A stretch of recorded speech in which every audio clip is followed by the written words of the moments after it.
All right, all right. Hello, hello. Welcome everyone back to what is not actually a happy hour show, which this channel is known for. But we're certainly gonna have a great discussion coming up. Brandon from Build the Tech is here. How you doing, man? Good, man. I mean, this shows it's like Washington D.C. You do all the controversial things on the weekends, right? Friday, Yes, Saturday, right? Okay. yes. That's what we're doing. And the triggering, and Yeah. if you're a little soft, you may want to turn your eyes away or just rage comment in the chat. Yeah. But yeah, I know we're actually, truthfully speaking, as I always do, we're going to talk a lot of cool stuff today.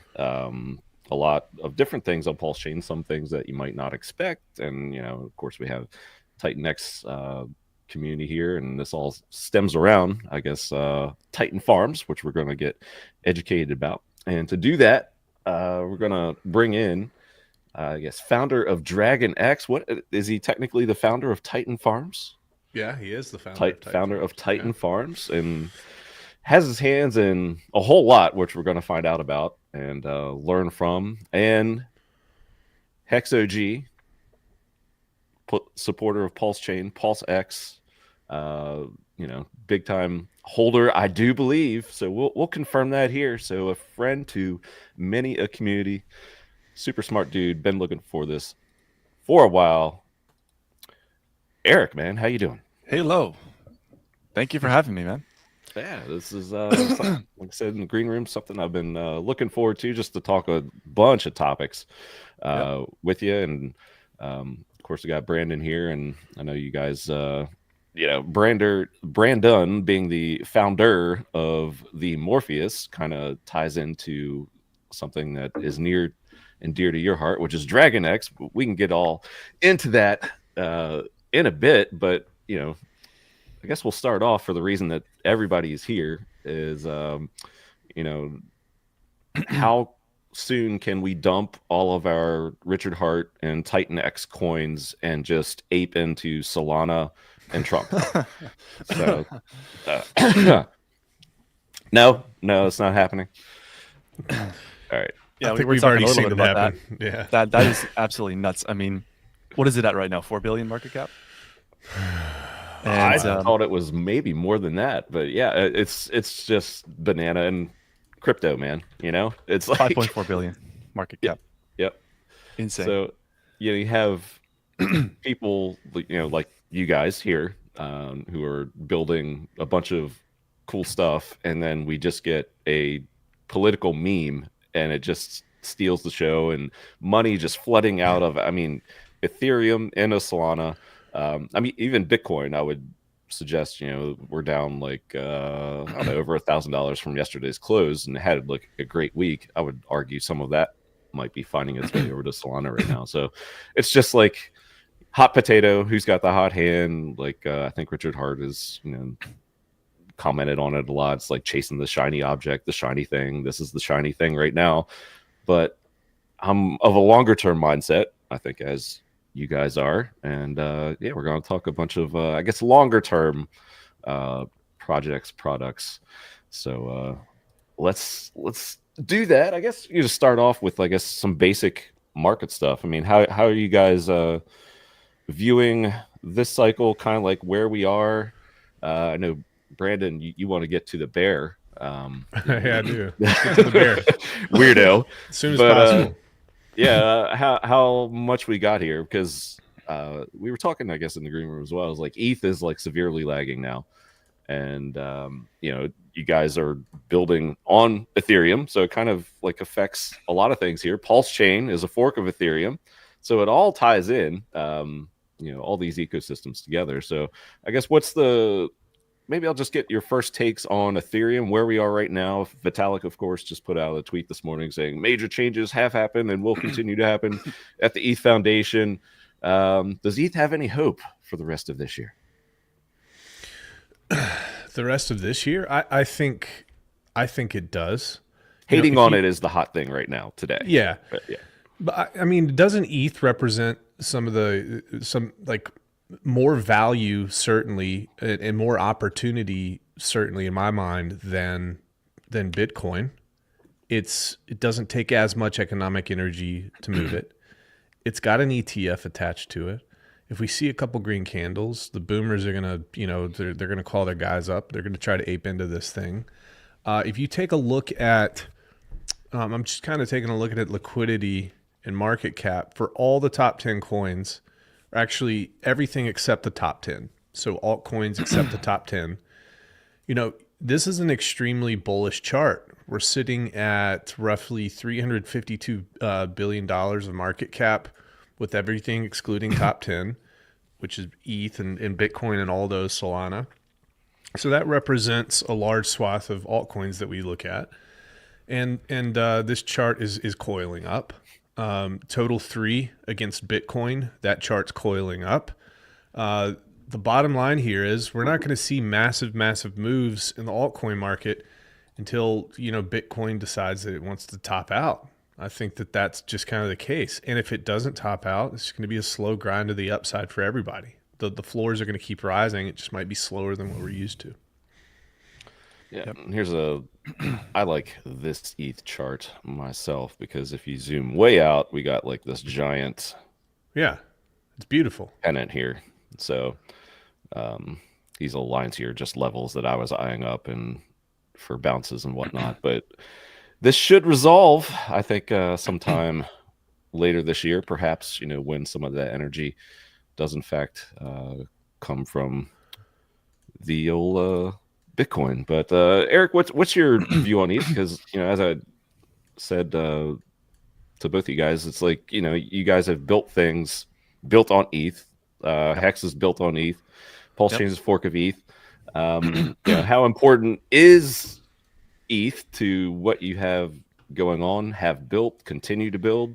Obviously, it's something that everyone wants to see do well because everybody wants to see everything that they're building on it do well for years and years and years to come.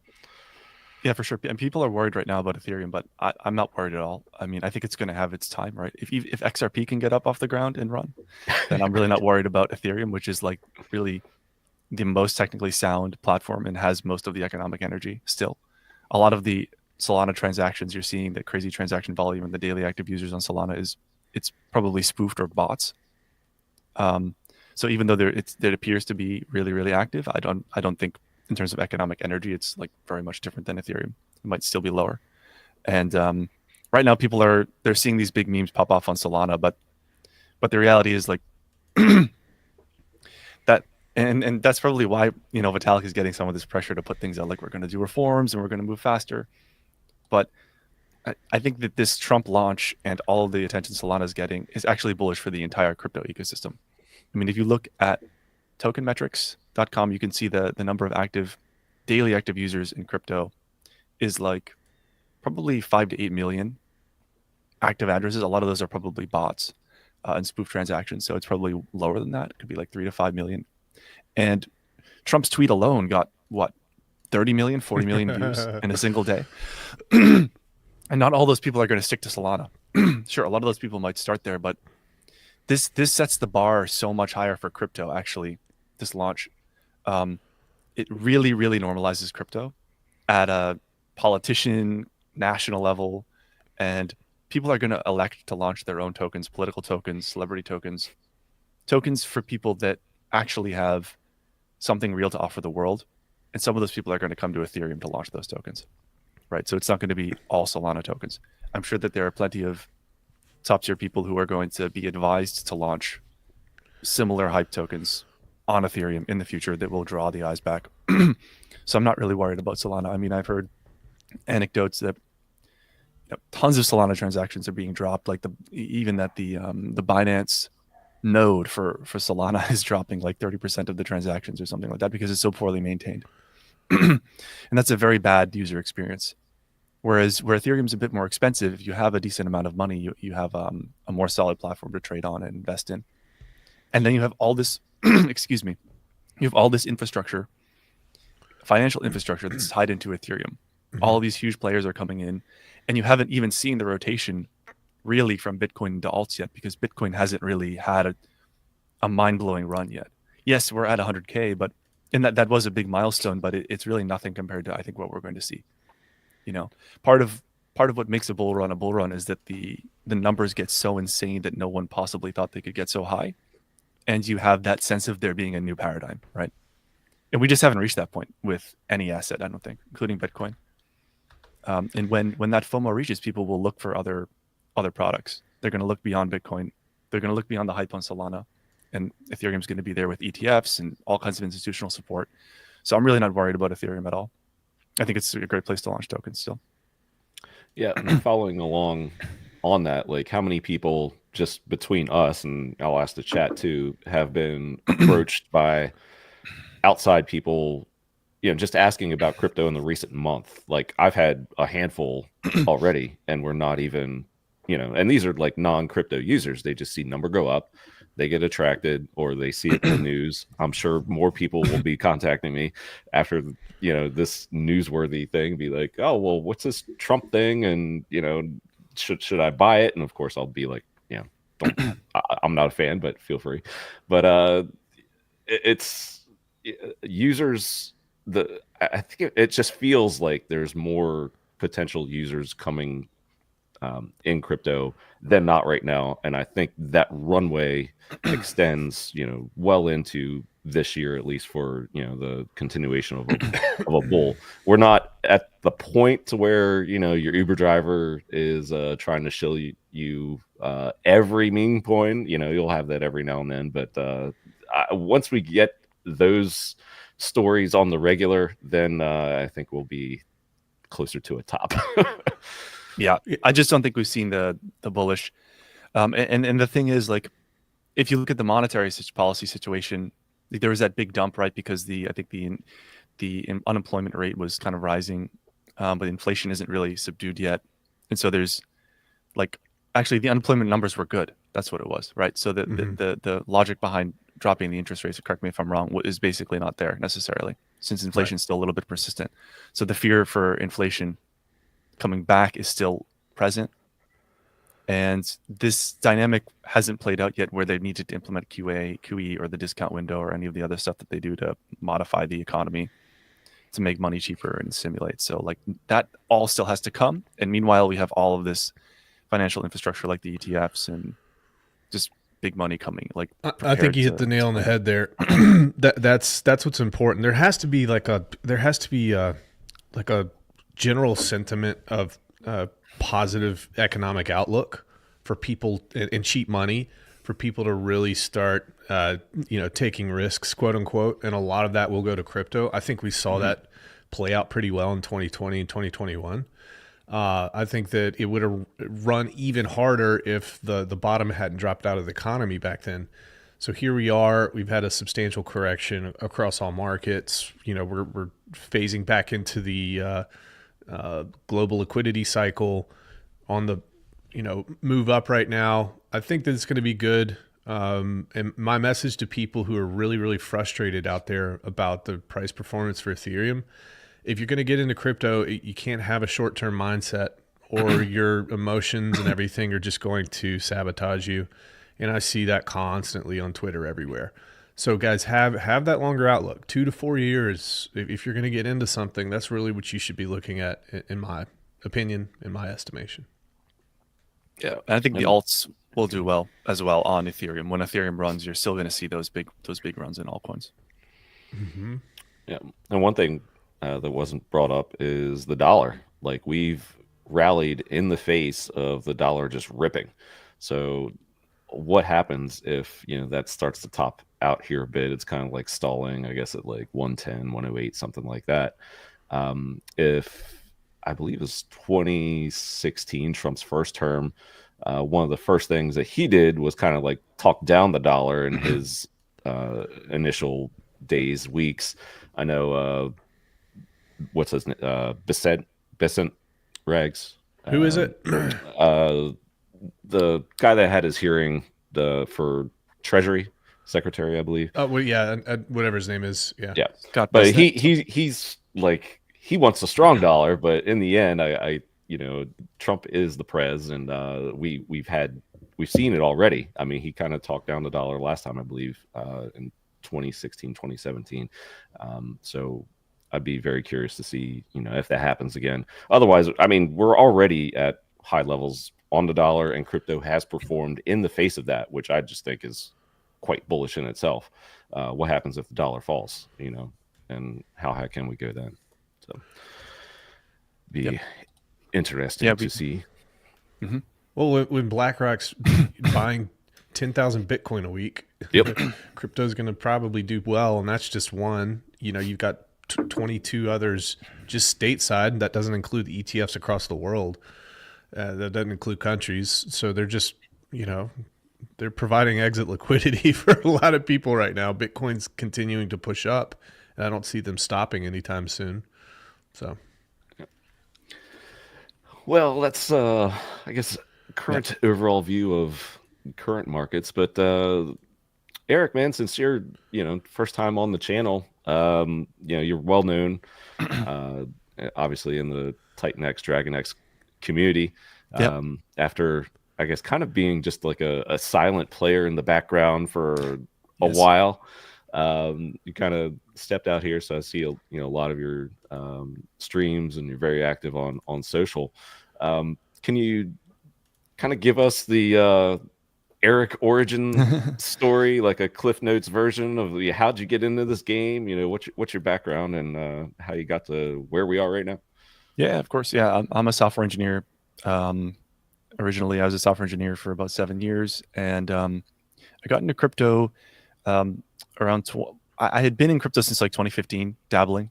I had Ethereum and all that jazz when Ethereum launched, and then I kind of just got back to my career as a software engineer and wasn't really paying too much attention to crypto. But it was in 2020 when I stumbled upon Richard Hart that I actually got back into crypto and DeFi.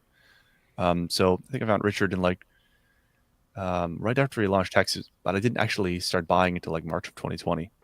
But yeah, I basically was a software engineer, started a few other small things. I actually started an NGO to help Syrian refugees. We built an electronic medical record system for Syrian refugees. So one of my big accomplishments that I'm very proud of. And but then I kind of pivoted back to crypto, got more and more involved as an investor pretty early on Hex. Obviously, there are way bigger whales than me, but I've got my 555 ladder, all staked out. And and then I was big into PulseChain, and big in the PulseChain sacrifice, and going all in on Richard Hart stuff. And that's really where I I learned about DeFi deeply. And as a software engineer, I had the ability to kind of think about how I could execute on projects of my own because I had that background. And it was a matter of ultimately finding the right team that let me execute on the ideas that I had and bringing my software engineering perspective and background on it to TitanX that allowed me to launch DragonX. So it was the combination of everything I kind of learned in the first cycle with Richard Hart and all of his knowledge that he basically invented DeFi, right? And then taking that from a software developer and builder perspective and launching DragonX when the time was right in TitanX. And that's what's great about TitanX community is it's a builder community. It's like a platform, right? It's like the Android app store. You can launch your app into it. You can raise millions of dollars. You can have thousands of users right away, which is an absolute dream for anyone that has a startup of any kind. And that's always been the benefit of TitanX. And that's what kind of allowed me to make the leap. So I guess carrying on with like the origins. Now you mentioned TitanX. So I guess how would you define TitanX for maybe somebody who is used to Richard Hart content on this channel, and obviously we're going to talk a lot of PulseChain here. Yeah. Kind of like, what is it? Because it has evolved, I think. Either by design or just plain that's how things have worked out. But it was seen as like a leverage play on Ethereum, and you could stake your TitanX, get ETH, and then DragonX comes along and then just turns the whole thing upside down. And he ruffled some feathers within the community, and people, at first glance, it's like, well, hey, what's going on? This is kind of like a predatory protocol because you're taking my ETH, bro. Right. But if you like step back and actually, take time to actually understand what was going on, it's long-term beneficial for that community. So can you, kind of explain what your view of TitanX was, maybe is now, and then how DragonX fit into that fold? Yeah, for sure. Yeah, so I think that is a good way of putting it. It kind of did launch as an answer to what Jake saw as the drawbacks of Zen, and how he thought he could improve upon that with the same kind of fair launch model, coming very much from that pure DeFi ethos that was kind of invented with Richard Hart and PulseChain and Hex. So there were a lot of people that came over from that, and that was the original design, which was, let's create something that's kind of like a leverage play on ETH. People will come in. There's all kinds of bonuses for entering, putting your ETH in, and then let the deferred gratification of the buy and burn work, elevate mining ROI, and kind of perpetuate the system while you're getting that ROI on ETH. But that kind of transformed, so 3 or 4 months into the project into, okay, well, we have this deflationary platform, right? Because Titanx issuance is deflationary, or it's disinflationary. And basically, how can we leverage that to increase like speculation, increase ROI, and make a more active ecosystem and burn more Titanx, right? And that's where kind of came actually out of the mastermind that a lot of us were in with Jake. Basically, this idea of build on Titanx, where we would build products around the token to effectively make it a more vibrant ecosystem and give it a higher chance for success. And that's been tremendously successful. We were the first ones to do it with DragonX. Excuse me. For those of you that don't know DragonX, it's effectively a derivative on Titanx that for 30 days, users could submit tokens to a contract and receive DragonX in return. And those tokens, those Ethereum tokens, actually not tokens, sorry. Yeah, Titanx was submitted, not Ethereum. Sorry, it's a bit late here. But basically, Ethereum was submitted, and Titanx was submitted, and that was used to create stakes. And then the Ethereum received is used to buy and burn DragonX, which gives it a delta on the Titanx performance, right? And that's the idea behind DragonX. So people basically had a 30-day window to submit Titanx for staking, and then the people who got the DragonX from that are now benefiting from that. We have millions. I think we've already burned 11 or $12 million worth of DragonX off the market with that 1 million of Ethereum we got because of the price appreciation in DragonX. And so it's been really well performing. And that kind of laid the groundwork for build on Titanx, because it was a protocol that raised millions. I think it was 7 or 8 million went in. And that kind of showed people what was possible, the power of build on Titanx, to burn Titanx and create a token very, very fast.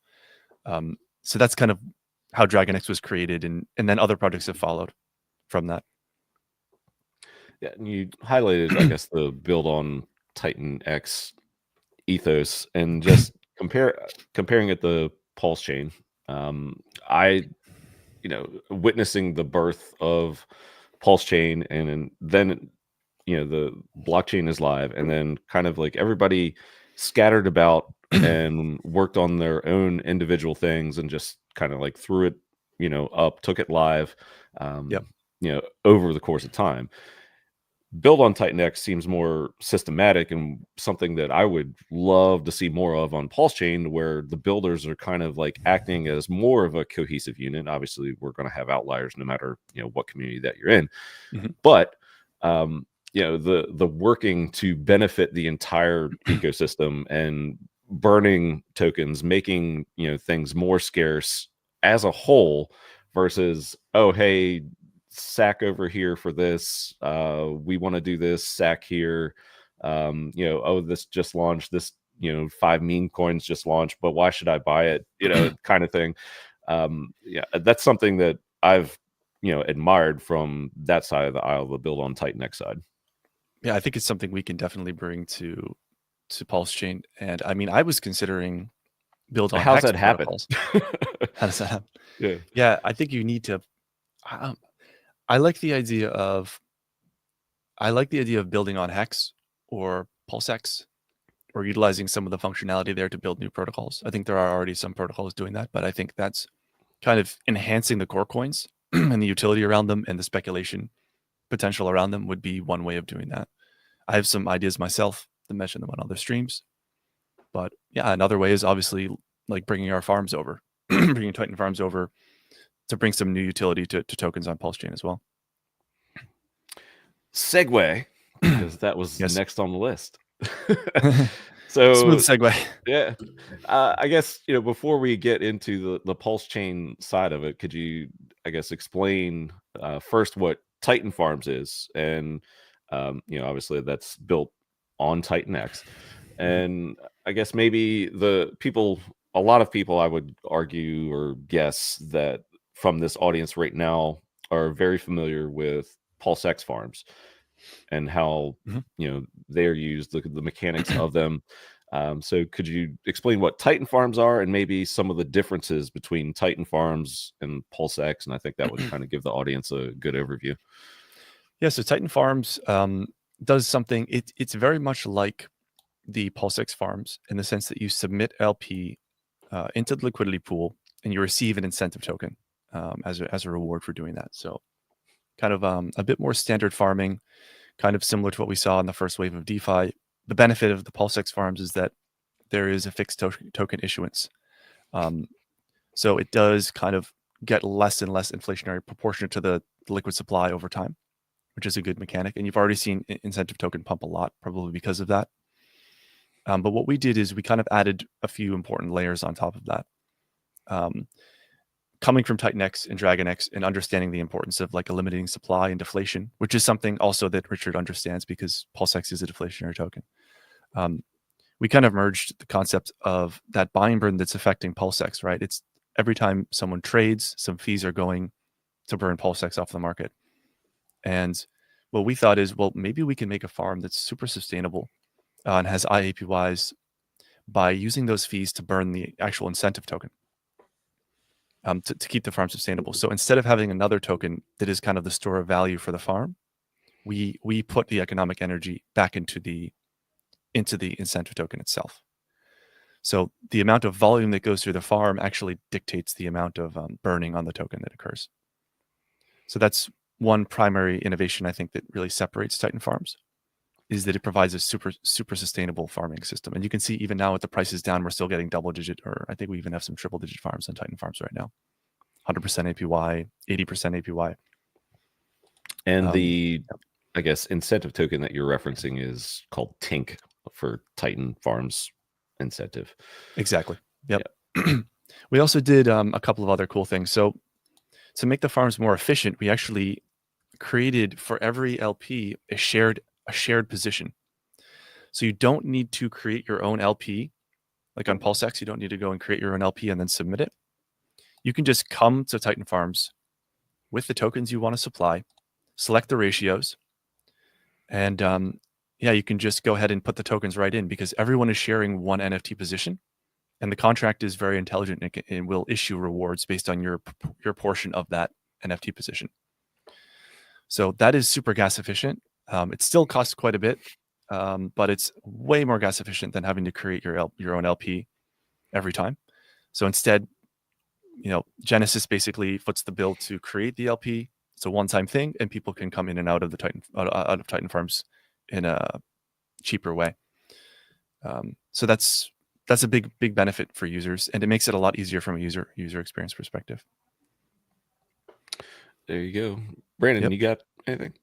Yeah. So have you started development for Titan Farms for PulseChain already? We haven't actually started yet, but it's not going to take much changes actually. Just out of curiosity, are you going to make this compatible with Uniswap v3 forks, or are you sticking with Uniswap v2 because there's not too many options for v3 on PulseChain? I was kind of curious about your ideas on that. We're probably going to be working with the 9inch team. Okay, cool. To deploy v3 and get v3 going, so that we can have our same architecture basically on PulseChain, which just makes it easier to deploy. Got it. Because it'll be a very, very intensive build to probably retool it for v2. Got it. Yep.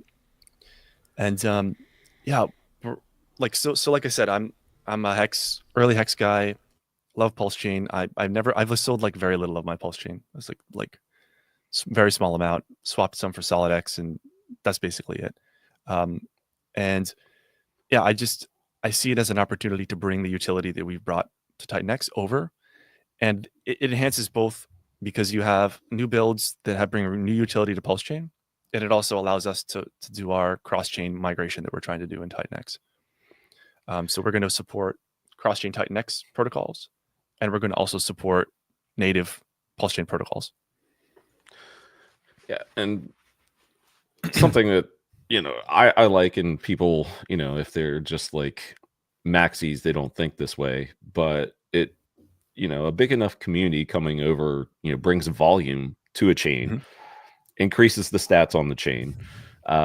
You have, Richard Hart putting out, the most active chain lineup data, and PulseChain, is up there, a good amount of the time. And this helps PulseChain appear on that list, volume, users. And that's, that benefits, the entire blockchain. It's different. I've always, said this, but I think it bears repeating, because you get a lot of hex maxis who are just like, stay away, from, my ecosystem and whatnot. Well, it's PulseChain is a blockchain. It's not one singular product. Like Hex is awesome in its own right, and it works flawlessly. It's absolutely outstanding. It's like one of my absolute favorite investments of all time. But PulseChain is more like, Hex is like the cool, new playground toy, but PulseChain is the playground for everyone. And, it's, people are free to build on it. And, if you want PulseChain to succeed, it takes a different mentality and user, I guess, base to make that happen, because the playground is such a more vast area. And I just wish more people would think that way. But, a lot have come around to it, but, we still have, some maxis out there who are just like, oh my gosh, just Hex should only be the only thing on PulseChain. I'm just like, man, that's just not a good way of thinking. Especially even for your Hex bags, you want users to come over. And what if they come over via something else and they find out, hey man, this Hex thing is pretty cool. And, more eyes are on that as well. So, yep. I gotta chime in, Cabana. Yeah, chime in. This is why you're here. I gotta do it, man. There's an existential crisis for a lot of these loud voices, because they latched on and they adopted Richard Hart's old identity and made that identity their own. So now that Richard has publicly pivoted on many different occasions about his views about how we should conduct ourselves, or his community should conduct themselves, you've got a bunch of these influencers who don't know what to do except to continue to act immature, to continue to fire shots at people, to continue to say that Hex was built for PulseChain, and PulseChain was built for Hex, and nothing else out there matters. So it's difficult for these people. And we knew that this was going to happen when PulseChain launched. We knew that people were going to faction out, and we knew that it was going to be a very difficult time for that community. So I would hope that it, just at the very least, just stay out of people's way who are trying to bring volume to PulseChain and trying to community over here too. It's definitely a net positive. And, I don't know if it was you or somebody else, but we were talking about there's more liquidity in one side of the Trump coin right now than there is on the entirety of PulseChain. And that's not a dig. I mean, that's also the case for many other chains out there, probably just about 95% of them. But, we want to be able to have people come over and use the thing that we like. So that's my 0.02. Yeah, I would love to see more builds on Hex. I think there's so many good ideas you could implement. I've seen some good ones already. Like Super Stake Hex is really cool. So that's kind of like little DragonX on Hex. Building something like that could be really strong. And I mean, if people have build on Hex projects and they're not getting those liquidity pools, they can come over to Titan Farms, right? Only a certain number of LPs are being incentivized on PulseX, but we can help strengthen all of these altcoins and kind of remove some of that factionalism by having another farm where people can come in and earn APY and pair different pairs together to get a neutral token, effectively a farming token. The best way to do it, Erik, is just to go do it. Like, take your community and go do it, and just ghost everybody else and just build it the way that you want it, because it is a blockchain. It's permissionless, and that's what you're doing.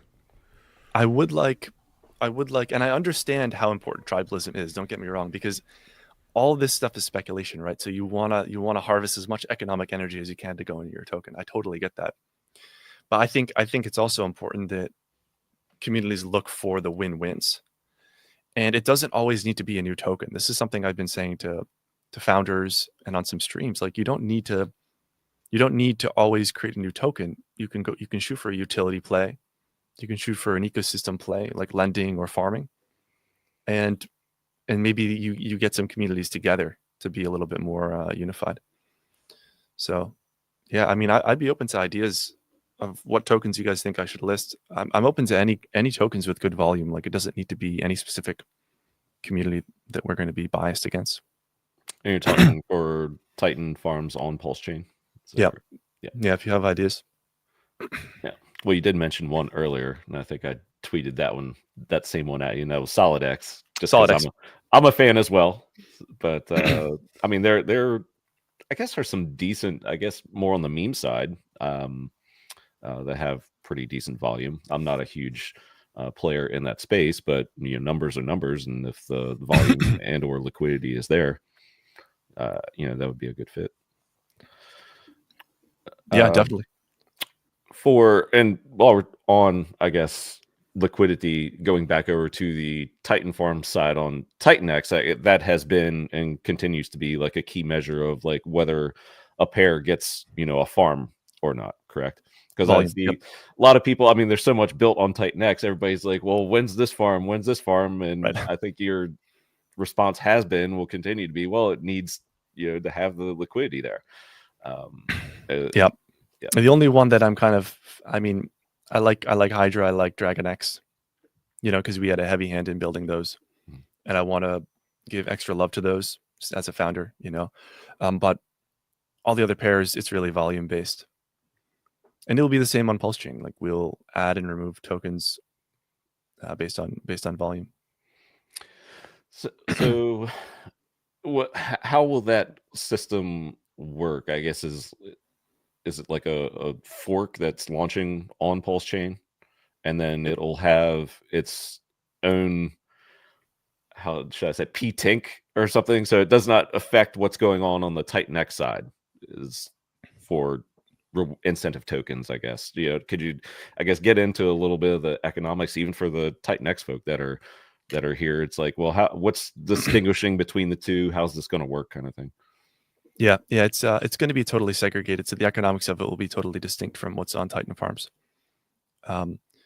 It's honestly just a lot easier to deploy it that way, because we spent a lot of money, like 6 figures, on audits for this thing. So if we start to go around and mess around with things and tinker with it, it's going to, cost and time will explode. So we want to have an efficient and fast launch, right? We want to get it out and get the community using it. And it also just keeps the economics of the original farm intact. So yeah, we're going to be just launching pretty much the same exact functionality. It'll be a token that's issued at a fixed issuance. And the weights of the different pools will be largely determined by the volume of the different pools that are added. And we do that because the value of the token that's issued is determined by fees. So if the fees are burning more Tink, then the Tink price is higher, and then there are more users, right? There's more reason for users to bring their liquidity in. So that's kind of the idea. Like, you could think of it like a buyback. It wants to buy that token back at the most effective and efficient rate. And I mentioned some, I guess, possible PulseChain coin contenders. What would the pairs look like? Like, what would they be paired with on the Titan farms on PulseChain? I'm open to ideas. I mean, what do you think? Like, if I don't know what the big PRC20 pairs are that aren't paired with the cores. So there could be quite a few like Wrap Pulse pairs. So you have like Teddy, Wrap Pulse, SolidX Inc. What else is out there? Atropa, PDI, this good stuff. I think it's going to depend on the pairs that have the high volume.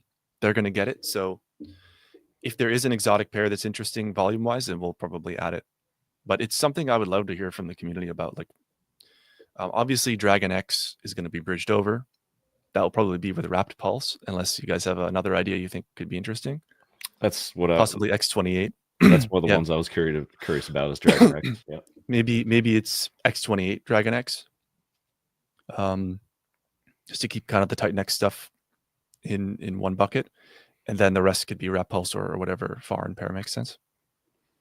Yeah, I've seen, I guess, a bunch of suggestions maybe in your replies. One of the interesting ones was DragonX and Solid X, just because those two are kind of volatile. And that would be kind of a wild pair to see just for entertainment purposes even. Yeah. But, hey, quick shout out to chat here. Chat, if you have a legitimate question, don't put this passive aggressive weird stuff out in chat. Ask the question like an adult and it might get answered. Just want to and we like questions, I assume, Cabana, right? I encourage questions, and I've done a bad job at that this stream. I usually, I've just been listening and trying to get all my questions answered by Erik, but I've done not the best job. So let's just say hello to chat, because we're 40 minutes in here. DragonX, what's going on? DGen Dougie, Godfather, Mango, a lot of regulars in here. Yes, Rags will like this one. Mango just wants to see this cycle over already. No, get out of here. Go away. Blocked. Facing reality, what's going on? Lots and lots of OGs in the chat. Just trying to get all the way closer to the bottom. Vibra's in here. What's going on, Vibra? Duke of Booze, a regular for the happy hour show, naturally. Let's see. Al Franklin's Hex Monkey, what's going on? Oh, check it out. Wild SJ is here. Bless you, Brandon. Yeah. She offers her blessings. And that doesn't happen for redheads often, but thank you. So yes, and as always, chat, if you have questions, I always highlight them. I try to, unless they're already answered by the guests, I go back and try to knock all those out. And I did star one here. I just wanted to bring this up because we did touch on DragonX, and it's not too far out of the discussion flow, which we're actually going through way faster than what I thought. Al Franklin's asked, is there anything you are currently building, or maybe other people are building, for the benefit of DragonX holders? I mean, I know stuff's already out there, but I guess, is there anything else? Oh, yeah. Yeah, that we have a whole 2025 game plan. There you go. There's going to be tools. There's going to be potentially games. There will be, obviously, Ouroboros. So the thing that we're focused on right now is supporting the Ouroboros stablecoin within farms, and DragonX lending will be available on day one from that. So you're going to be able to take your DragonX and get a stablecoin from that.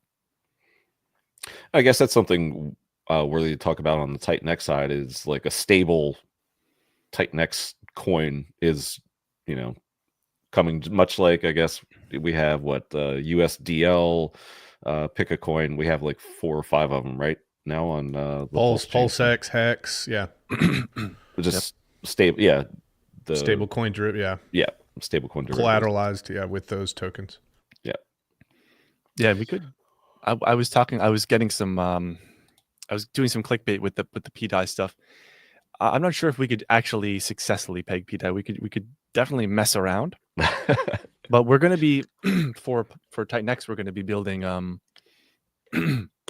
a curve-like pool that effectively has, rather than the full range we currently use for Titan farms, we're going to have a very narrow range around $1, so people can farm stables in Titan farms. I think it's going to be really, really popular.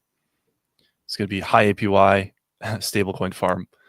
Should bring in a lot of users. It's a really good product, and that helps stabilize the peg between the two. So I want to bring this up from Bitfinesse here. Man who gets it, long time OG. PulseChain is turning into a well-rounded force, like an army: tanks, choppers, sea whiz characters, missiles, nukes, ground troops. it can F it up on all fronts, best chain and getting better. So there's some positivity for your community. Be more like Bitfinesse. Hex Monkey, what's up, man? PulseChain is growing slowly but surely. So much awesomeness being built already, with more all the time. That's the goal. And yeah, I mean, it just happens with, not just, people within the community, but, being cordial with other communities and not alienating, yourself, and being welcoming, and and having guys like a Shill Gates come in and being onboarded, and That was cool. playing with the coins and be like, hey, Yeah. this is really cool. Now I'm onboarding other people. So that, if that can happen, on a greater scale, the chain just gets stronger and stronger. So Yeah, and I am actually part of the PulseChain community. I've been sacrificing. I sacrificed a lot for PulseChain. I have big bags, so yeah, I'm just kind of coming back to PulseChain. I actually said in the early days of DragonX that maybe we'd come back to PulseChain, build stuff. Yep. So yeah, we're living up to our promises, and yeah, it's going to be exciting. Well, we talked about pairs. Is there any timeline for this? I know you said rather quickly, but software is sometimes hard, and of course you get some kinks here and there. And is we talking weeks, months? What's kind of like the timeline for Titan farms on PulseChain? Yeah, well, we're actually finishing up right now a piece of massive functionality for PulseChain. It's the SolidX game. So we're the team That's on my behind this list to game. talk about. Yep. Yeah. And when this is finalized, then we have some smaller items. I think we probably want to get the DragonX DAO rolling, but that's a couple weeks max. So after that, I think that would probably be the time. And who knows, maybe we get a decision from Richard and the volume explodes, and that's even better timing for the farms, right? So yeah, I'll probably get done with this game and move on to DAO, and then probably start with the new farms. Nice. Yep. And for the farms, obviously you mentioned the incentive token on Titan X. Just wanted to touch on that a bit, because I referenced earlier, I follow pretty much all your tweets. Basically, I literally have like a separate timeline for you and Jake. Nice. For Titan X, and I have one for Richard Hart. And I just like, those are my founder timelines kind of thing. Cool. And Cool.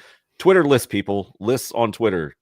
Or Tweet Deck, whatever it's called now. It's the best thing ever. It's just, it sorts all of your information. People are like, why don't you follow me? Why don't you follow? I see all your stuff. If the algorithm doesn't give it to me, you're probably in a list somewhere. So, another social tip from Cabana. But yeah, so you, if I remember correctly, you're pretty darn bullish on Tink in the beginning. I remember it was like $2, then $1, and then now we're like close to like a dime or whatever. But we were like $1 or $2, and you're like, yeah, I think this is like a fair price for Tink, and maybe it is one day, of course, when volume picks up, and it is constantly getting burned, which is cool. But could you? I'm not going to ask you about Tink price, or maybe not yet, but could you comment on, I guess, on the importance of the strength of incentive tokens? And I'm not just talking like a Tink, but why is it important to have a healthy ink price on PulseChain? Why is it important to have a healthy Tink price on Titan X? Or some people, the easy way to look at it is just like they're dump only tokens forever. And it's like, well, if they're dump only forever, then what's the point of providing liquidity and farming and things like that? So could you speak on that a little bit? Yeah, I mean, I think the sustainability is very valuable to the ecosystem as a whole, because it's kind of a marker of the amount of trading volume that's happening within it, on the larger pairs.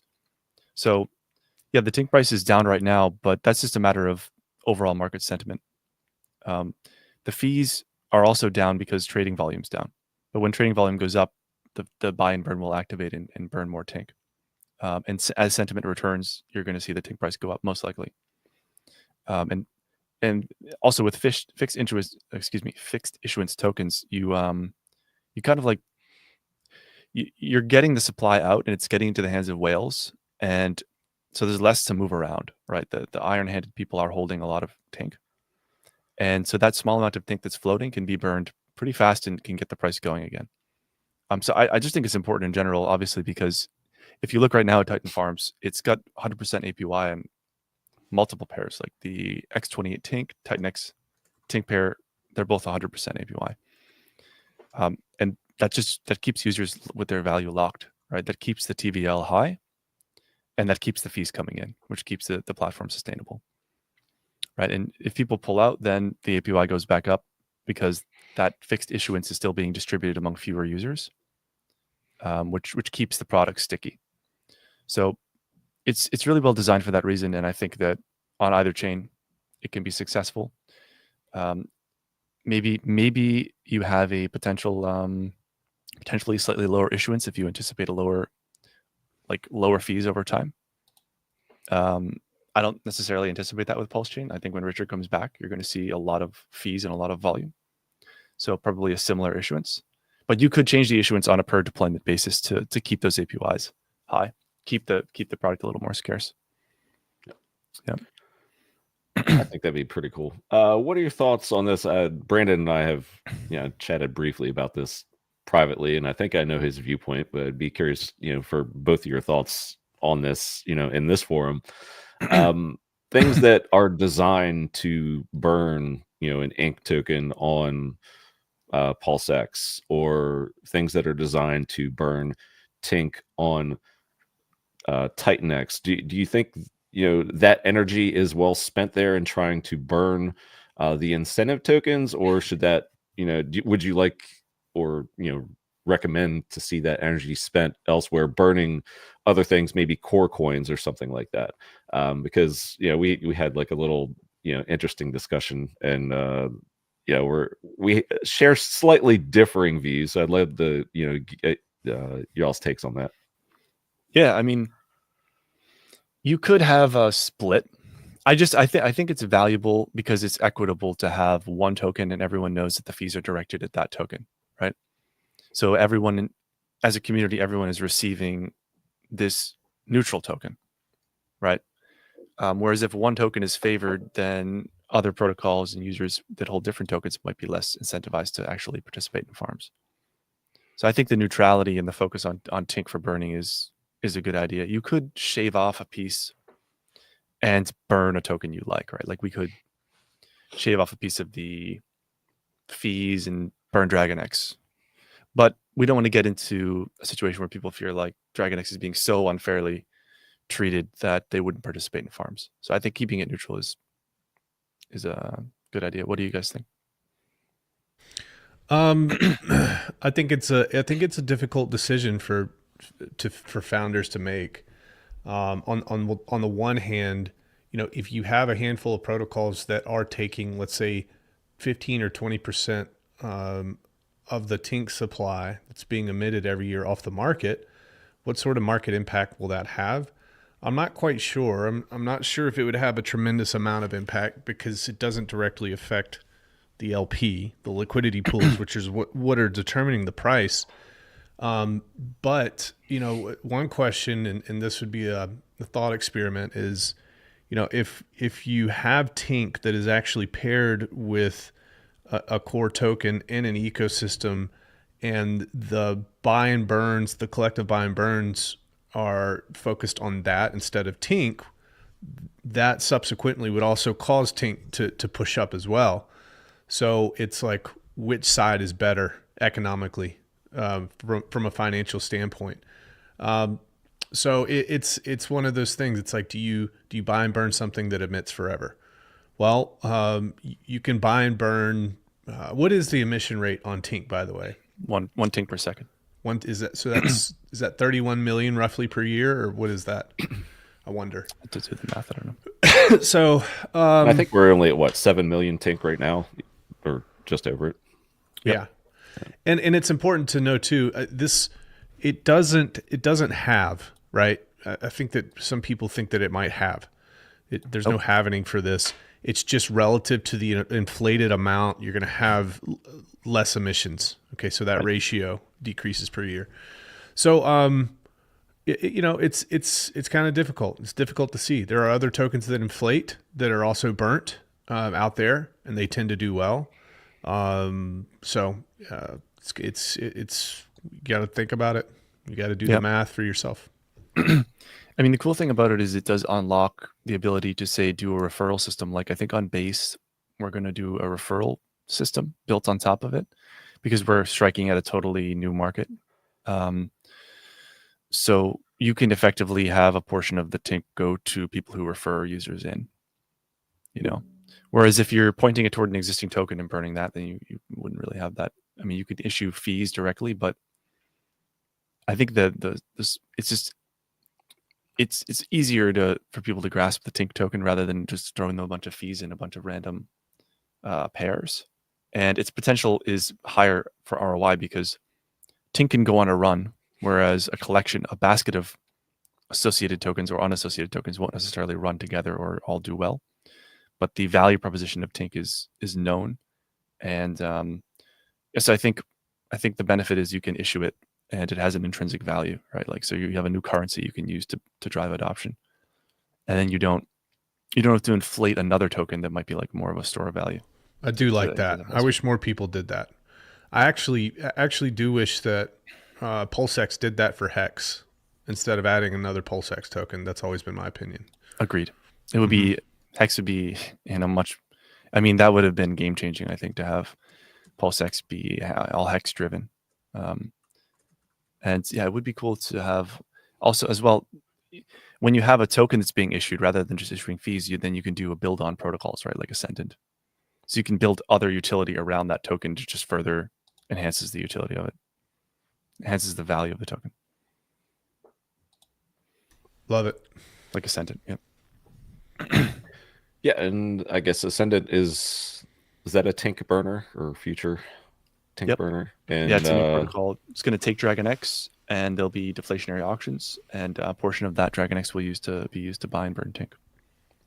And is there another one out there? Bonfire? Could that be, or is that more Morpheus? No, Bonfire's not a Tink burner. It's more towards X28. Okay. Yeah.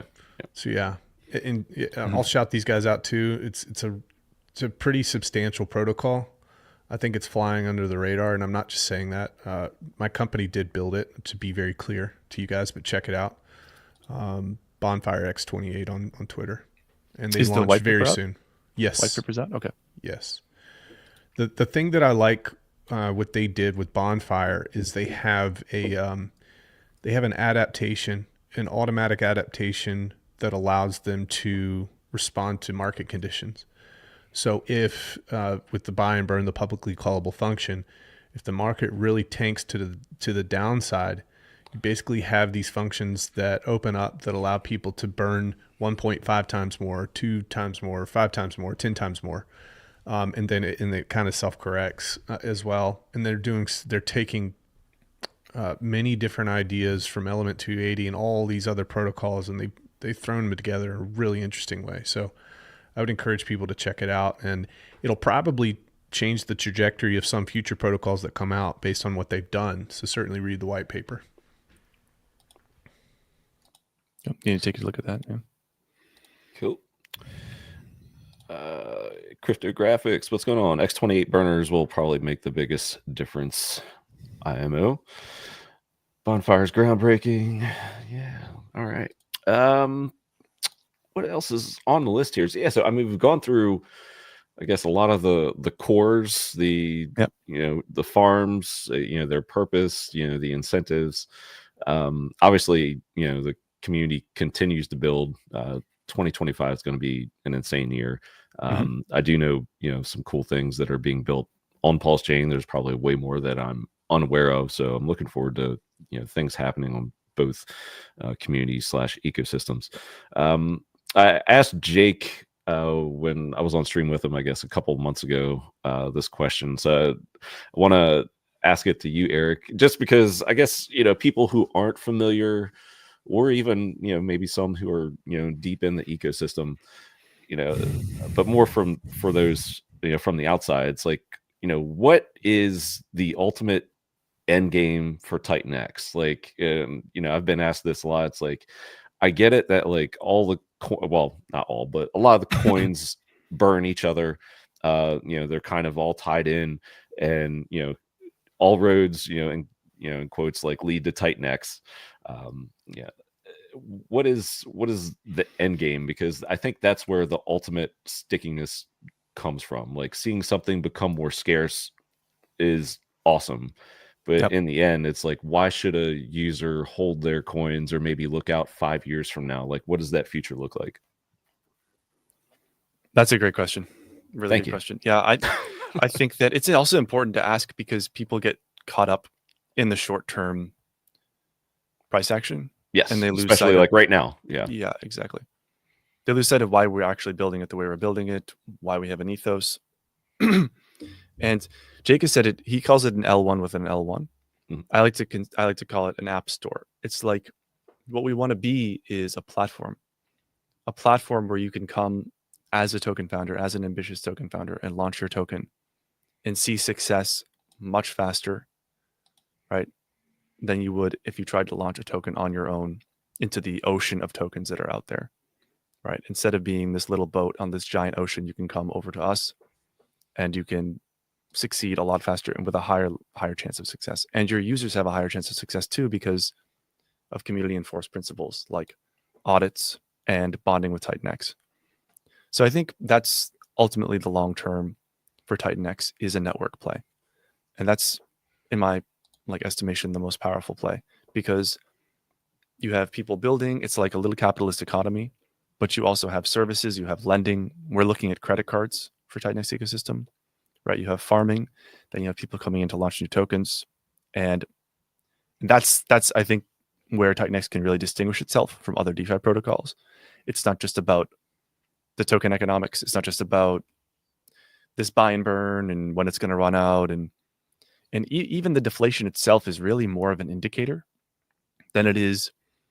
I mean, it will be beneficial in the future for early holders, but it's an indicator of how many people are active and using the protocols, right? That's what the burning rate is indicating. So yeah, I just think that ultimately like the network play is the strongest positioning that we can have. An app store for DeFi and for crypto in general. Yeah. And not only does Titan X have a community, you have a community of builders. And Right. if you have those two things and they stick around for the long term, like that is stickiness, like defined, basically. Like how can you fail if the community and the community of builders stick around and continue to advance and build new things? Maybe even like gaming, I often say is kind of like a sticky thing. It's like, Right. you can participate this if you have this coin or something like that, but that coin is kind of valuable to you, but how valuable is this protocol that you want to participate in, kind of thing. So yeah, and I'd like to see more of that on the PulseChain side, and I think we're going to see more of that in 2025 from little things that I understand too. Yeah, it's very powerful, and it also opens up Titan X, right? Because it's no longer just DeFi. Now Titan X is a platform you come to raise on effectively and get users on. So you can adapt to any narrative, right? Like Jake is building an AI product right now. We built a farm product. We want to build gaming products. So it just becomes a way for us to reliably launch products. And yeah, that's so much more powerful than just individual narratives. You can adapt, right? The adaptability is key. We need like a PulseChain collective and kind of get all the good devs together in one room and just be like, okay, let's do this together instead of a lot of cool things have been built, don't get me wrong, and I use plenty of them and I'm invested in them, but just the core ethos I think could be improved on our side. Don't chastise me for saying that. I keep it real. No, it's political. It's very political. That's the problem. There's weird cliques and there's weird hierarchies. So I think that again, what I said earlier, I think that the Titan X ethos of builders working together in a very synergistic way, I think that can come over to PulseChain, and it can be one of these things like, hey, we'll build the baseball field. You guys come if you want. If you want to, if you want to integrate into what we have going on, cool. If not, then probably stay out. But it's infectious when you have that sort of thing and it's done the right way and it comes from a place of authenticity. It'll be very infectious on PulseChain, I believe. And yeah, I think so. I was in Singapore with Rand and Ivan, and I showed them because we had just launched Hydra. I was at Singapore at Token 2049, and I showed them, excuse me, that we launched, and we got $7 million in tokens in 1 week into the contract, and they were both really impressed. So it's something that's very sticky. If you can get the word out that someone is welcome to come in and they're going to receive with open arms users and tokens and money, that is a huge value proposition. And if you can help bring that to PulseChain, say, hey, this is the best place to launch a token, and here's why. Low fees, great founder, right? We rally around certain products that are secure, and we're open to new builders. Then you can attract more talent.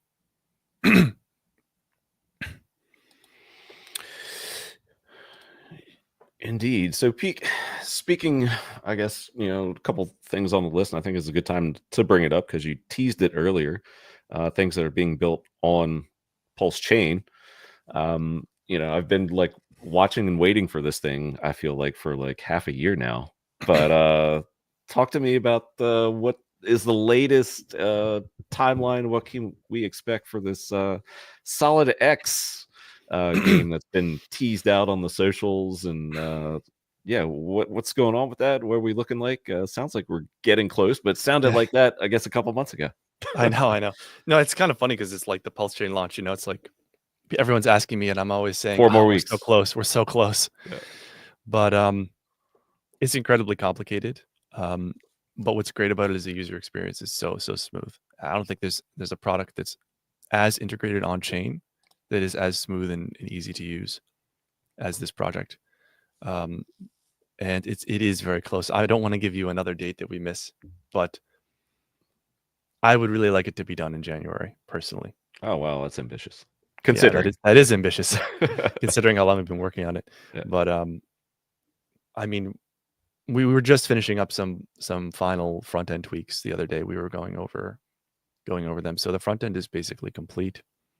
The thing about something like this is because it has an on-chain element and there could be so much TVL in this thing, you really need to cover every possible hack or bug or eventuality that might occur beforehand. And that's where the real-time consumption is. It's on the edge cases. It's on the testing this thing in an incredibly rigorous way. In a way, I would say that very few projects test because of the stakes, because of how much is at stake. And that's just a process because it's a process of discovery, right? Like it's like doing a bug bounty on your own product. You need to look at the network level. You need to look at the Oracle, how that could be compromised. You need to explore all of these different crevices of the product to make sure that there is nothing that could be taken down once the product is deployed. And that's not something you can just sit down and grind out, right? You need to take time and look at the code and experiment with the front end and effectively do pen testing. That's what's taking so long. And for, I guess, the tokenomics, and for those who maybe just jumped in, we got like over 500 viewers across all platforms. So hello out there. Awesome. Thank you for, watching this. I see socials highlighting the stream too. So thank you to everybody who's retweeted. What are the tokenomics of this? Like, what's the, for the lack of a better term, incentive for somebody to play this game? Like, what tokens are even involved in it? Yeah, it is a crash game. So I'm not sure how familiar you are with gambling games, but it's right now the most popular game for like random, casino level gambling, where it's just effectively like a verified randomness. So it's effectively a game where people come in and they are presented with a UI and there's an accelerating return that's happening, and they decide how much they want to bet, and then that if they continue to hold through the animation, they'll receive a larger and larger reward, but the probability of them losing everything increases. And when they lose money, it goes to effectively buy and burn solid X. A certain portion will, as determined by the fire will go to buy and burn solid X. Which is a fixed supply of 21 million. Is that correct? Yes. So it's a really, really, really strong utility. And it's one of these tokens where the founder is like a top tier founder, right? And has connections that probably only a handful of people in crypto have. And he's bearing that on his own token with this utility. So we're talking Firewhale. We're talking about Firewhale. Yeah. So that's really where the magic is. It's in the technology, yes, because we're building this thing integrated on chain in a way that hasn't been done before. But then the business side is also what makes it so special. So yeah, effectively it accrues value to SolidX through fees, through winnings, nice. Through house winnings. Any benefit to Inc? Not directly. Okay. No. But there could be some indirect benefits. It's there's a level of discretion in there. Gotcha. Questions on that, Brandon? Anything? As I'm gonna come over to you for something. I'll ask some questions to Erik in the green room here. Just kind of curious about a couple things.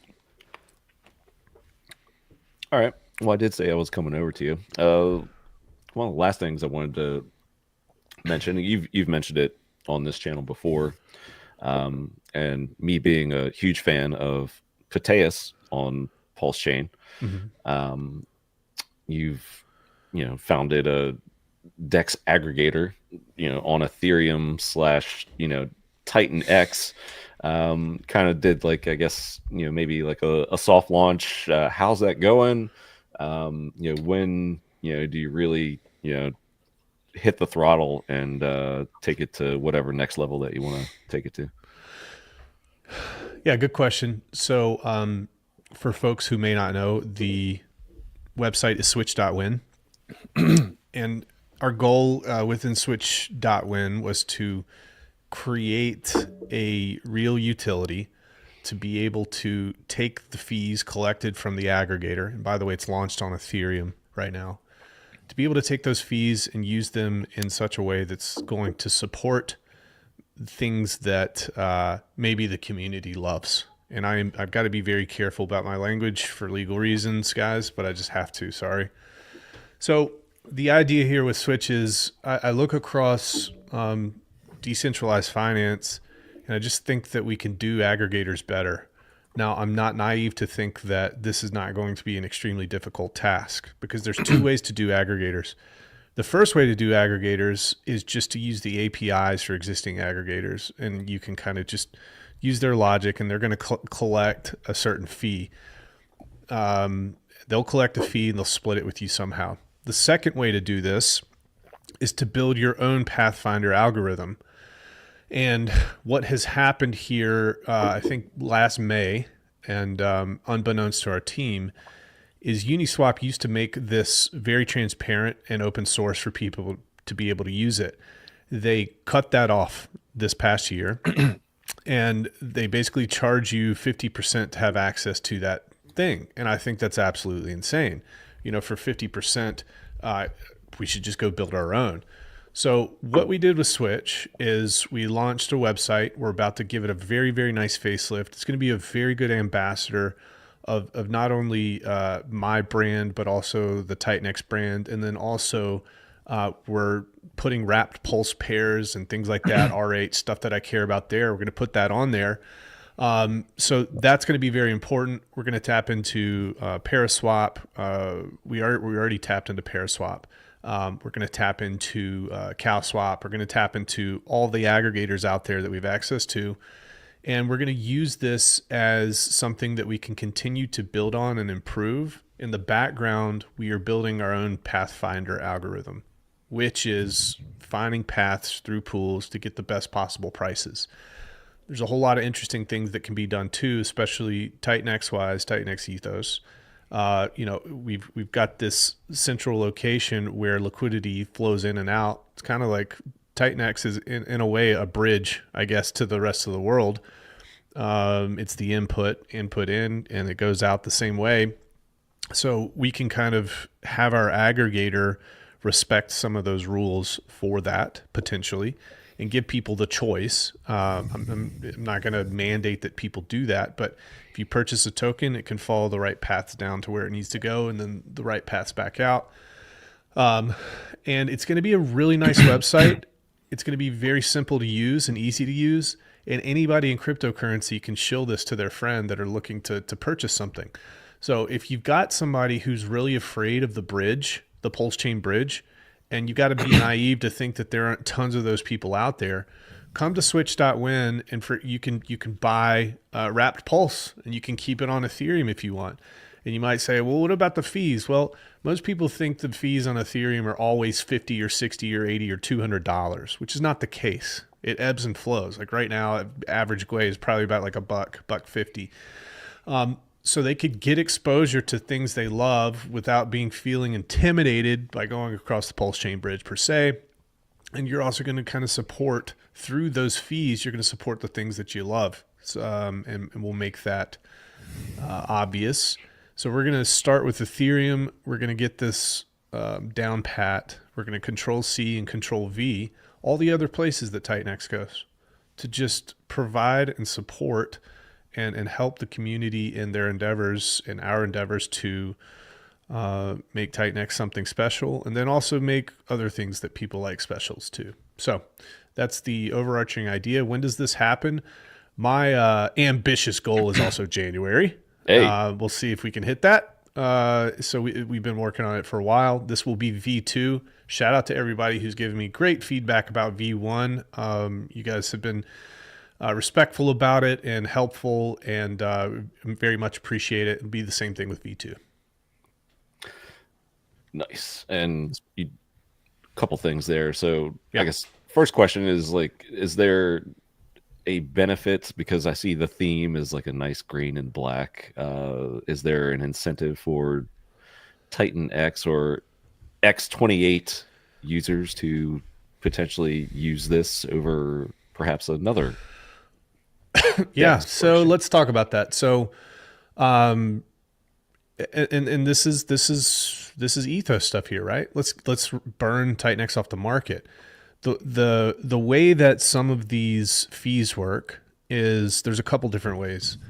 With some of these aggregators, when they give you their split in your wallet, they'll automatically sell for Ethereum. So if you're swapping, for example, Pulse to ETH, the fee is going to be collected in the thing that you're swapping for. So this wallet is going to have a whole, one of these wallets is going to have a whole bunch of assets, different assets. And what can we do with those? Well, we can swap those immediately for ETH, for example, and then we can push them into TitanX and through X28. That's just one example. There's so many things that can be done. And we can remove TitanX off the market in that way, but then we can also keep the exact same amount of economic energy with X28 to be able to be used anywhere. And that's really cool, because if we are Omni-chain, you'll be able to use those X28 tokens across different blockchains as well. You can set up liquidity pairs. There's so many options for this. So if Switch can kind of facilitate those transactions, and if Switch can do those things for TitanX, then it's going to open up a whole lot of other options for builders on different chains as well. So we're just here to facilitate the easy transfer of economic energy. And when you have ease of transfer of economic energy, it makes things flow more efficiently and subsequently gain more value.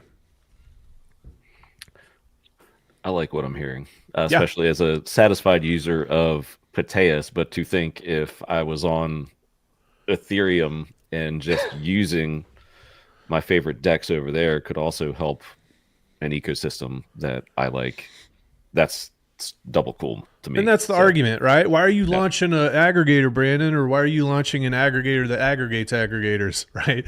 It's like, why do people open up more restaurants, or why do people do anything? Well, there's, maybe you like the people, or maybe you like the product, or maybe you like what's being done with the fees. You know, as people donate X amount of all of their revenue to charity, for example. So this will directly help TitanX. This will also directly help maybe some other things that we like too. And maybe in the process, because, for example, maybe it might help Morpheus. I don't know. If it helps Morpheus, it'll help DragonX. Why? Because we're stacked vertically there, right? So those buys have to go through the DragonX pool as well. So there's some cool things that are going to happen here. And I want to impress upon people this. I know that everybody likes to rush, go super, super fast in crypto. I like to keep a steady pace. I like to do things the right way. I like to set expectations very, very low. It just makes things a lot smoother that way. This is going to be a process that it's going to take years. It's not going to take 2 weeks. We're going to keep improving. And along the way, guess what? More opportunity shows its face. If you're positioned to be able to take advantage of that opportunity, then I think that's really, really good. And we're going to be. There's going to be a lot of changes that happen in DeFi over the next 5 to 10 years. And with buildthetech.com and then some of the solutions that we have out there right now, utility-wise, I think that we're going to be well positioned to take advantage of those. Yeah, I've been telling founders that they shouldn't launch so many coins. Excuse me. They shouldn't launch so many coins, and they should launch a coin and then focus on building utility around it and promoting it. Yes. And take a more long-term approach, because the thing about launching a coin is that's like the sugar high, you know, that's the big dopamine rush of being the founder for the first time. And you get that experience, you know, of launching a token and people are buying it and they're trading an asset you created. But then that sugar high wears off and people want to launch another token, right? And another token. And there are so many ideas and there's so much flexibility that you can implement. People can get kind of lost in that sometimes. But the reality is, like, you do have holders of your initial token, and it's always better to think of your token as an ecosystem play to an extent. It depends on what token you're launching, obviously, not a meme coin or whatever. But I think it's dangerous too, Eric. It's dangerous to launch. Well, in my experience, I've seen people launch multiple tokens. If you have one that works, it's risky to launch another one because it adds another layer of complexity or another layer of risk in all of it. And I've seen both protocols tank because of it. So you got to be very selective, and you got to be smart about it, and you got to have a game plan, make sure it works. And I agree. And every time you launch a token, you lose a little bit of social equity before you gain it back. And that's another thing to consider as well. So, yep. I mean, that's why we're not going to be doing like a fork or X28 style on DragonX, is because we want that total scarcity of DragonX, and we want that scarcity to be preserved through the years. Yep. So we're not interested so much in derivatives on DragonX, or like we'll let other people, like you, for example, you're benefiting as a derivative on DragonX, but that's your project and you're driving that. Sure. Whereas, so we can focus on kind of the base token, right? I think that's important too. Yeah, it's extremely important. I'm glad that you have that idea in mind, and even morph, for example. You know, we don't want to go out there and fork morph and double the supply or triple the supply. You know, we want to keep things wrapped versions, bring them over these bridges, and then build out that way to have exposure in these other places, and really work hard to find out. Like, you got to really think. You got to think like, what can we bring to the market that's actually going to be helpful and beneficial? Because there's so much shit out there. And it's like, I don't want to bring something that just has no meaning or value. So, it's difficult. Think long and hard, folks, about what you're bringing, but at the same time, don't be afraid to do it. And I think that's probably one of the biggest takeaways for the TitanX folks. It's like, we've got kids who are 17, 18, 19 years old. We've got guys who are 60, 70 years old, and they're just kind of working towards a primary goal and a primary laser focus. And it's great to see. And that culture hasn't deteriorated yet. And it's been well over a year. So that's very nice to see as well. And I hope it continues. Yeah, that's something I've been saying as well as, excuse me. Oh, you go ahead. I'm going to get some water. No, it's good. Yeah. Cabana, what you got, man? You're smiling, smirking. Nope, I got nothing. Pretty much at the end of my list, but I was gonna ask one more thing because you touched on it, and that's I should have probably asked it maybe 20 minutes ago when we were talking about where Eric's vision is for Titan X down the line. But since you did mention Omni-chain, and it's something that we didn't really cover too much. Just wanted to get Eric's touch on that real quick because Titan X is aiming to go Omni-chain. So you mentioned base and launching Titan farms on PulseChain. Where do you? How does that fit into the ultimate vision? Is just more eyeballs, more users, just a further build out of the community? Is that pretty much what you're seeing? Yeah, I think we do need to take a strategic approach to it though, because like obviously there are enough users on Ethereum for any token with less than 500,000 users. So it's not just about users; it's also about what do other chains unlock. Like for example, with Titan Farms, we already have our core farming platform on Ethereum. So now we can do more experimentation now in a low fee environment on Base where we have this referral system. So we can now experiment with a way for people to make fees by referring people in, and that allows us to kind of preserve our core platform while hitting a new audience.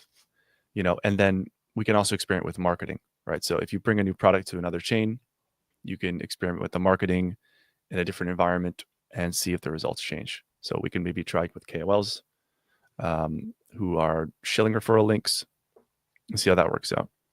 So I think we have to be strategic with it because it can get out of hand. Like you don't want a bunch of ghost protocols on other chains that doesn't like solve any problems. And I think also, and Jake has also echoed this, like you focus on a couple chains. You don't try to spread your shot everywhere across crypto. We're doing PulseChain because we have a close affinity to PulseChain, but I think, Base would be the next interesting one because of the low fees, because of the vibrancy of the meme coins. And I also have a few connections there as well to people who do promotions with Base. So I think a Base farm makes sense. But yeah, you wouldn't want to go overboard on Omni-chain, I don't think. And there you have that. And it could be also gaming as well. Like, for example, one of the reasons why PulseChain is good for gaming is because the fees are low, right? Which is one reason why the SolidX game is a good fit for that. Yep. If we want to do a DragonX game, probably Base would be the place to do that as opposed to Ethereum, where fees would be super high. And there we go. I have made it to the list of discussion points that I wanted to talk about this stream, and you all did it beautifully. So thank you guys. This is just an outstanding discussion on two chains. And we're about at the 90-minute mark. It just flew by. So I think that's also a good thing. Wanted to kind of just wrap up. We do this every now and then on here, but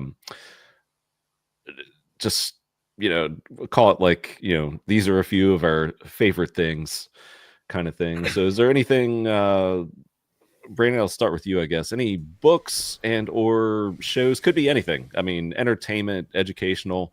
What are you reading? What are you watching that you found really interesting or looking forward to in the near future? I've had my nose so buried in my business recently.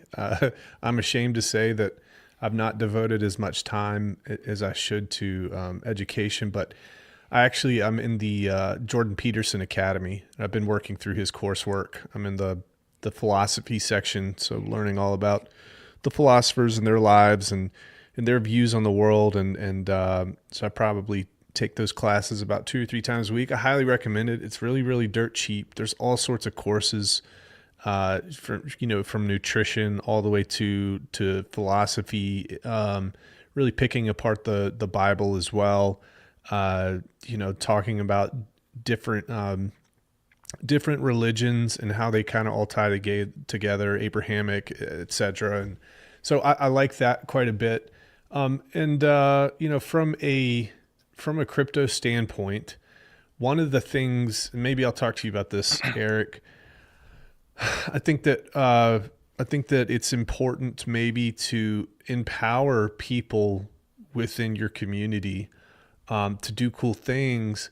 And I was thinking about maybe partnering with some of these educators that teach people how to to develop, and maybe throw up some cash to offset the cost of some of these classes and give like 100 or 200 seats to people in the community who might want to, go through a crash course in Solidity development, for example. There's a whole lot of cool courses on Udemy that I'm enrolled in right now, and I'm kind of learning all about that too. So, yeah, that's what's going on. The educational route, I like it. Erik, what are you reading and or watching right now? What has your eye? Yeah, I'm doing a deep dive into newsletters right now. So we're actually going to be trying newsletters as an acquisition channel for Titan Farms for DragonX. So I'm looking at just like doing a lot of research into basically what the best sources are for building getting low cost acquisition into a newsletter. I already have a pretty good idea of what content I'll provide. So Beehive. we're going to be, what's up? Beehive. Have you heard of those we're guys? using that. We're using that. Good. Yeah. They have a cool advertising platform built in now. Yes. So we're going to check that out. We're also probably going to be, actually, I tweeted about it, and a couple of people from TitanX have huge email lists. So we might be using that as well. But yeah, I think we're also going to build out a small platform. Like, it will be a little bit of an educational platform, like crypto basics, but also there'll be a portfolio there that will help people do yield farming and, pick coins that are solid. So it's going to be like a little bit of an educational platform coupled with newsletter insights. I want to do it a bit different than a standard newsletter where it's just like news from around crypto. I want to have it to be a little more interactive. I'm going to be doing Zoom calls and videos specific to that group of people who are maybe a little bit more novice in crypto. So yeah, I'm kind of diving into the newsletter world, and hopefully we can build a nice big newsletter around DragonX. That's cool. Nice. I guess I'll just go the entertainment route real quick. Lioness on Paramount. Lioness. It's like a military action drama headed up by what's her name? She was in Star Trek. Zoe Saldana. Written by Taylor Sheridan, who pretty much anything he touches is gold. Yellowstone. That's where you probably, most people would know him from. Football. Got to shout out Baltimore Ravens just because they play the Buffalo Bills tomorrow. I do want Baltimore to win, but if the Bills win, I don't care. Just whoever can take out Kansas City, as I think Brandon might be aware, I consider them frauds for their record. Yeah, but dude, they've got the Swifties, man. You're screwed. Yeah. And then two frauds are gone. The Vikings are gone, and the Steelers are gone. We'll see if the Redskins can somehow beat the Lions. I will take them off the fraud list, but they literally have the easiest team to beat in the playoffs last week. So anyway, that's that. And books, Chip War.